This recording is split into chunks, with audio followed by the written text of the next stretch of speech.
Sekarang saya akan menunjukkan demo dari aplikasi yang telah saya buat.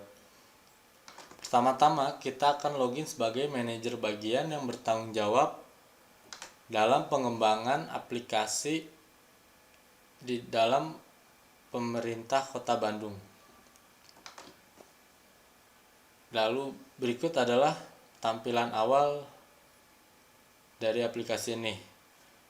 Kepala bagian dapat menginput layanan baru yang akan dirancang oleh Pemkot Bandung.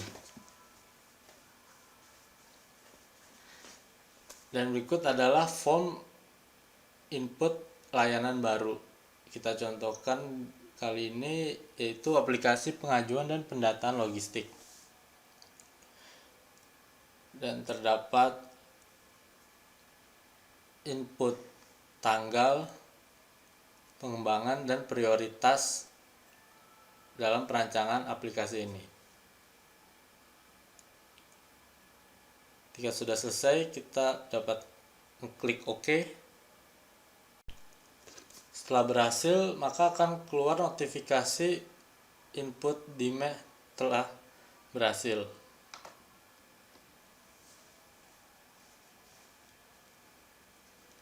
Kita klik OK.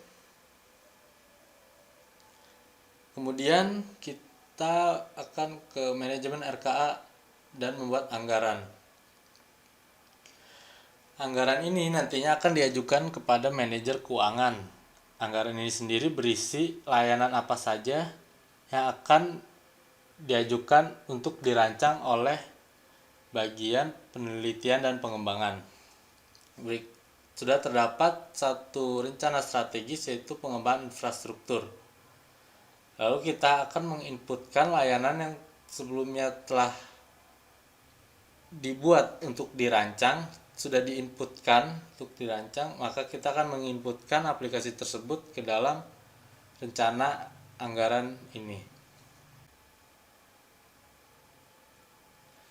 Sudah terdapat beberapa aplikasi yang telah dirancang, kita dapat memilih aplikasi mana saja yang akan dimasukkan di dalam anggaran. Lalu kita akan masukkan aplikasi pengajuan dan pendataan logistik yang sebelumnya telah diinputkan. Lalu input layanan, terdapat notifikasi input layanan berhasil, dan sudah terdapat aplikasi pengajuan dan pendataan logistik di dalam anggaran yang akan diajukan.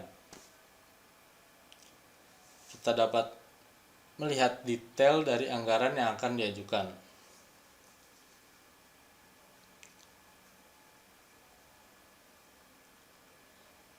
Setelah dibuat, anggaran siap untuk diajukan kepada manajer keuangan. Kita dapat klik tab daftar anggaran dan sudah terdapat anggaran apa saja yang telah dibuat. Lalu kita dapat klik ajukan permintaan persetujuan anggaran ke unit keuangan. Setelah diklik, maka terdapat notifikasi bahwa status diubah menjadi permintaan persetujuan. Kemudian kita log out dan kita login sebagai manajer keuangan.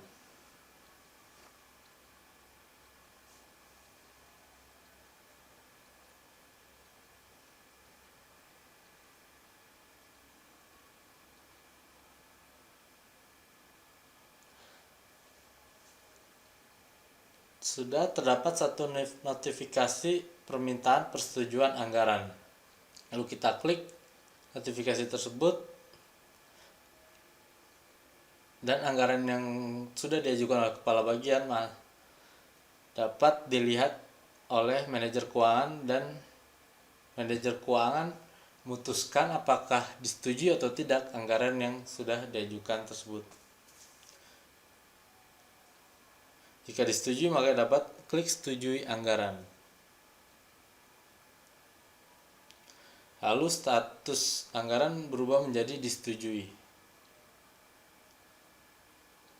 Kita log out.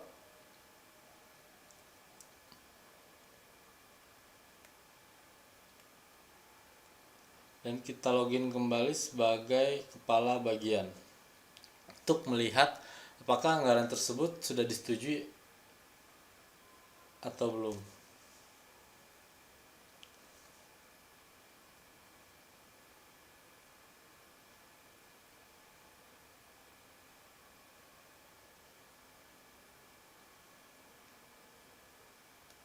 Kita klik daftar anggaran dan status anggaran pun telah berubah menjadi disetujui.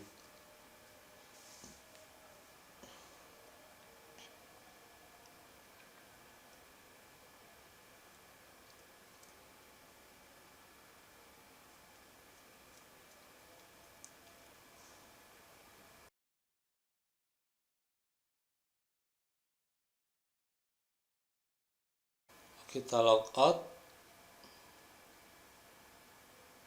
Setelah anggaran disetujui, maka proses berikutnya itu setiap manajer usulan akan membuat sebuah dokumen sesuai dengan bidangnya masing-masing. Namun sebelum seluruh dokumen dibuat, diperlukan satu dokumen yaitu Service Level Requirement agar semua dokumen di dalam framework ITIL dapat dibuat. Maka dari itu kita akan membuat dokumen Service Level Requirement.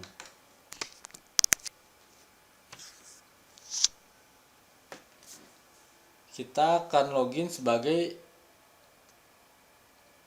manajer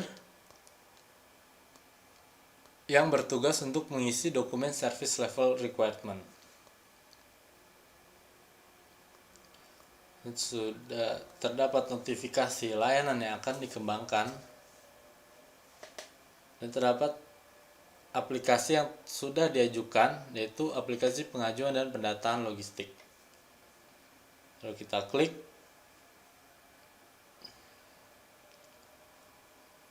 terlihat detail layanan yang akan dirancang.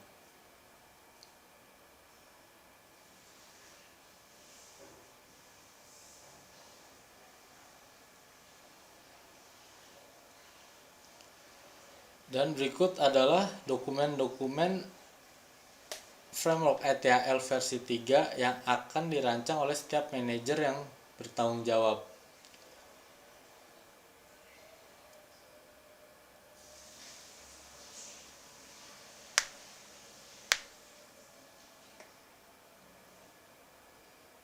Dan sebelum dokumen tersebut dibuat, maka diperlukan dokumen Service Level Requirement.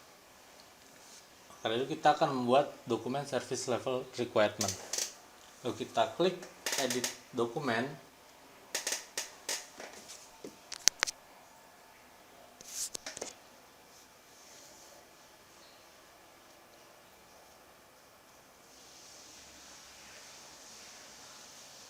Dan berikut adalah tampilan template dari dokumen yang akan diisi oleh setiap manajer.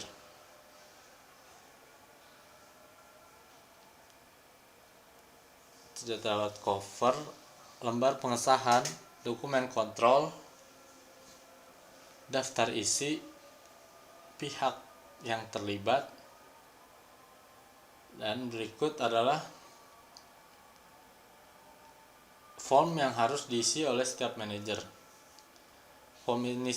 Template form ini sendiri, setiap dokumen berbeda-beda dan dirancang oleh setiap staf ahli yang kami asumsikan memahami tentang framework ITIL, sehingga template dokumen yang dibuat sesuai dengan framework ITIL versi 3. Dan terlihat dokumen sudah terisi.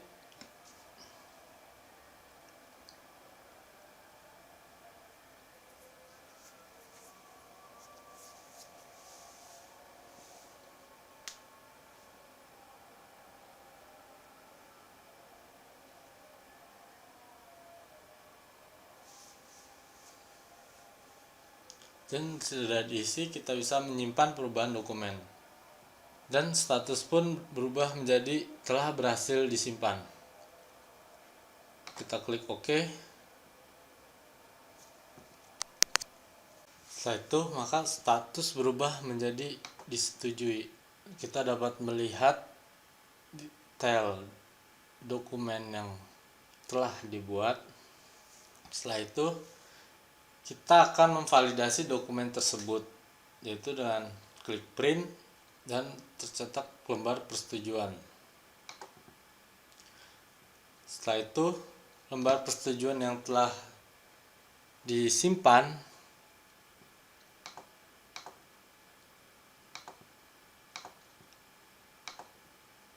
akan diupload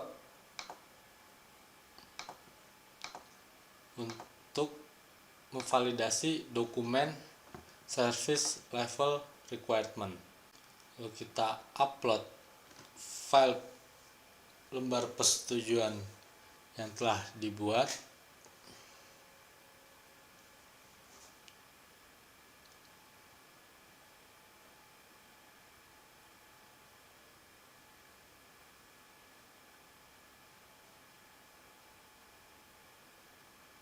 Kita pilih file tersebut, open, dan siap untuk di-upload. Kita klik upload.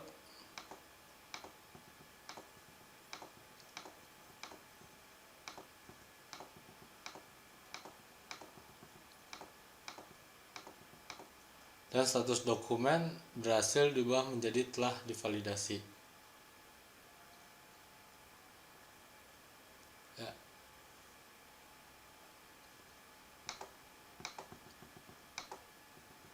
Terlihat status dokumen telah berubah menjadi telah divalidasi dan versi dokumen pun berubah menjadi 1.0. Setelah itu barulah manajer bagian yang lain dapat menginput dokumen yang dibutuhkan untuk merancang aplikasi tersebut. Sekian demo dari saya. Kurang lebih mohon maaf. Assalamualaikum warahmatullahi wabarakatuh.